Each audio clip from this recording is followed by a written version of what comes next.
Walker. Eric to? Alam ko ha. Hindi ako nagbabahay-bahay. Bawal mo yan sa Israel. Nagpapasalamat po ako sa Panginoon sa pagpunta dito. Ako po ay galing sa Pilipinas. Kumari naman akong Pilipina, di ba? Kasi may pinuntahan akong isang fellowship dito ng Saturday night, sabi sa akin. Pilipina ka ba? Layo ng tanong, di ba? Anyways, pangatlong punta ko na po ito sa Israel. Unang punta ko, 2005. Yun ay sagot ng Diyos sa aking childhood dream, pumunta sa Israel. Ang lagi kong pinagpipraise sa Lord na, Lord, bago naman masira ang Israel, galing mo naman ako sa Israel. Hindi, totoo yun. Ganun talaga yung panalangin ko sa Lord, matagal na. Pero hindi ko alam kung bakit. Tapos, in the middle of the night, ng 2005, mga July, may kumausap sa akin galing sa States. Nagkikwento siya tungkol sa biyahe niya sa Israel. Habang nagkikwento siya sa akin, naalala ko nung bata ako, ang kalaro ko, Jew na bata. Kasi ang employer ng tatay ko, sa Bicol, sa isang remote place sa Bicol, ang employer ng tatay ko ay isang Jew. So, hindi ko alam kung may connection yun, pero alam ni Lord na may connection yun, di ba? Kasi siya naman may hawak ng buhay natin. So, sabi nung tao kausap ko, usually pag kausap ko yun, wala akong ibang naririnig na boses. Pero nung time pag alas 12 ng hating gabi, kasi sa Manila, yung telepono nasa tabi ng kama ko. So, kasi maraming tumatawag sa akin ng hating gabi. So, hindi na kailangan tumayo. Ginaganon ko na lang. So, kwento-kwento siya. Kasi nandito siya ng June ng 2005. So, habang nagkikwento siya, naalala ko nung bata ako, ganito, ganyan. So, nagkikwento ako sa kanya. Tapos, bigla na lang bago kami nagsara, sabi niya sa akin, okay lang yan, sabi ko. Isa sa mga araw na to makakarating ako sa Israel. Bigla ba namang sabi sa akin, babalik ako sa October, kasama ka sa Israel. Ganon lang yun, sabi ko.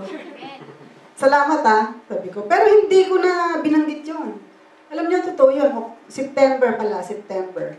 Bumalik kami dito. October. Feast of Tabernacle yun. Kasama ako, all expenses paid for. At hindi ko binanggit sa kanya yun. Siya lang yung nagtanong sa akin, magkano ba yung pamasahe? 1,001 plus daw. Tapos sabi niya, hindi niya maipadala yung pera sa Pilipinas, sabi niya sa akin. Manghiram ka na lang dyan, sa airport pa lang babayaran na namin. So, yun yung una kong punta sa Israel.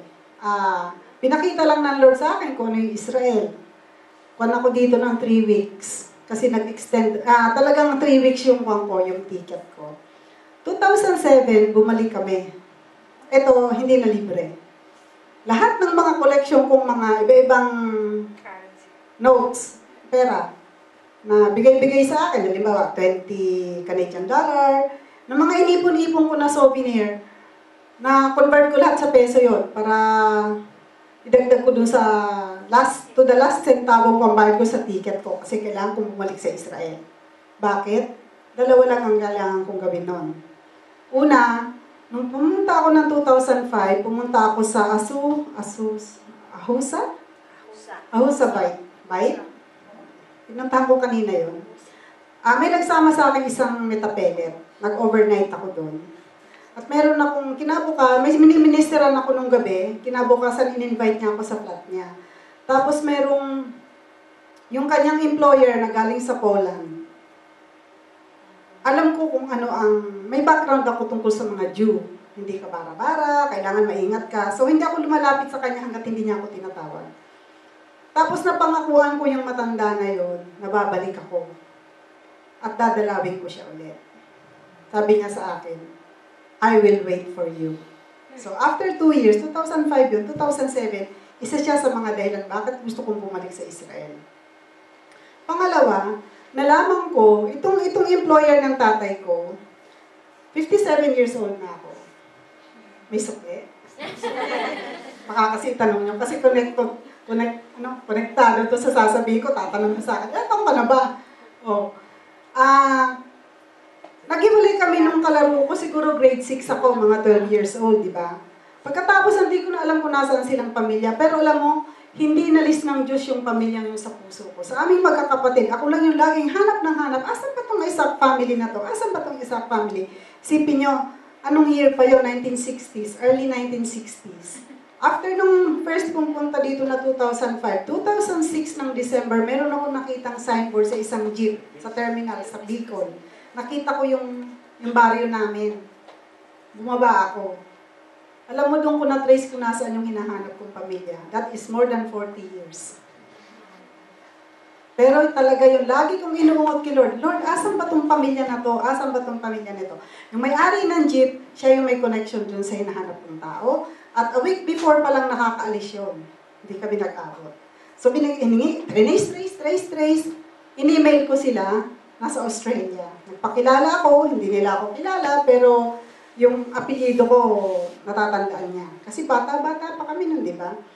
So, yung playmate ko, pupunta siya ng Pilipinas ng February that year, mga 2007 na yun. Nagkita kami ng playmate ko. Hindi niya rin ako natatandaan. Pero habang nagkikwentuhan kami, natatandaan niya na, bumabalik na, di ba? So, yun yung kwento nun. So, nalaman ko sa kanila na meron silang kapatid na panganay na nandito sa Israel.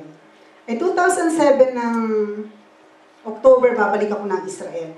Yan siyang pangalawang mission ko. Gusto ko siyang makita. Kaedad ng kuya ko yun mga 72 years old na ngayon yung pinuntahan ko. Nasa Kiryat Shimon na siya. Pinuntahan ko siya nung Miyerkules. Last week doon ako natulog. Pero pangalawang punta ko na to sa kanya.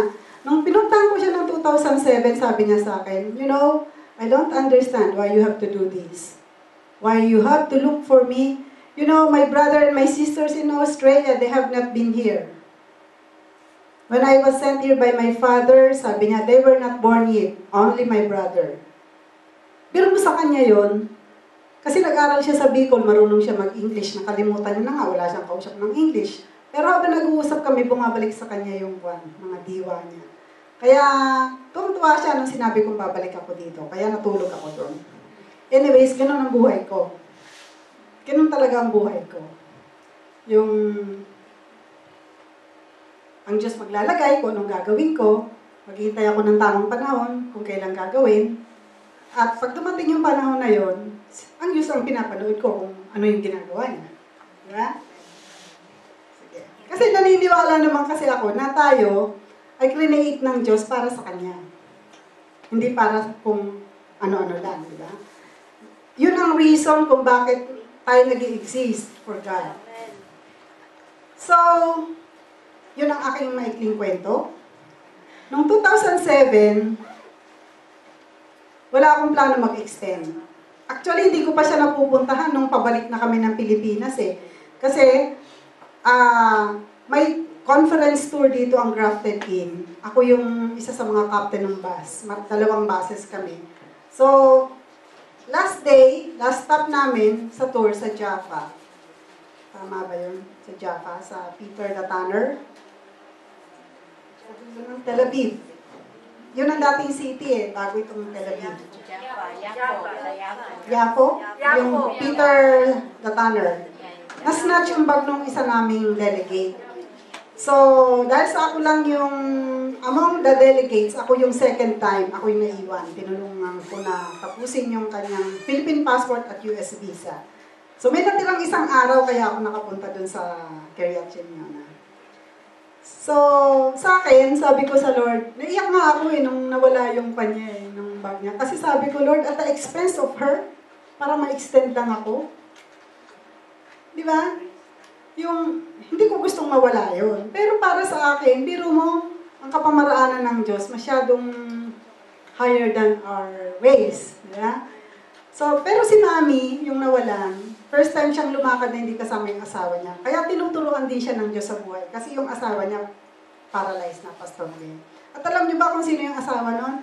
Ang asawa nun, yun yung nag-preach ng gospel nung tumanggap ako sa Panginoong Jesus. 1972. Second time ko lang siya na-meet. Si Mami. So, that's God's way of giving me an opportunity to return the goodness of God. na binigay niya, nag-preach siya ng gospel. Nag-walk out pa nga ako nung nag-preach ng gospel yun eh. Yung asawa niya. Hindi ko natapos yung gospel, actually nag-walk out ako. Kasi Katoliko yung background ko. Pag nagbibigay siya ng verse tungkol sa kung sino ang tao, nagre-react ako. So, ang nangyayari sa akin, sabi niya, bigyan ko kayo ng maikling presentation niya ng gospel, sabi niya. Pagtayo niya doon, sabi niya, paano malalaman ng paano maintindihan ng tao ang isang langgam?